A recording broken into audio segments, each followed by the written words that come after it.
نحمدہ ونصلی علی رسولہ الکریم اما بعد اعوذ باللہ من الشیطان الرجیم بسم اللہ الرحمن الرحیم۔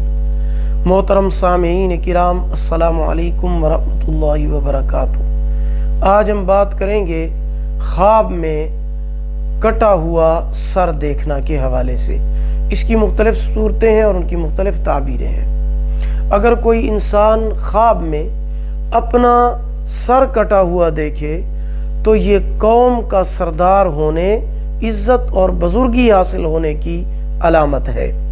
اگر خواب میں بہت سارے کٹے ہوئے سر دیکھتا ہے تو دلیل ہے کہ اس جگہ پر بہت سارے سردار یا اعلیٰ عہدیدار لوگ جمع ہوں گے۔ خواب میں سر کے دو ٹکڑے دیکھنا بہت بڑے نقصان کی علامت ہے، صدقہ کرنا چاہیے۔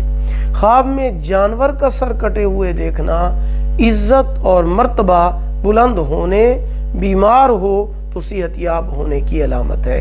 خواب میں سر پھٹا ہوا دیکھنا افسردگی اور پریشانی کی دلیل ہے۔ خواب میں کسی اور کا سر کٹا ہوا دیکھنا تکلیف، رنج اور غم کی علامت ہے۔ ویڈیو کو لائک کریں، صدقہ جاریہ سمجھ کر شیئر کریں، چینل کو سبسکرائب کریں، ساتھ لگے ہوئے گھنٹی کے نشان پر کلک کر کے آل کر دیں۔ اللہ پاک آپ کے حامی و ناصر ہوں۔ آخر دعوانا ان الحمدللہ رب العالمین۔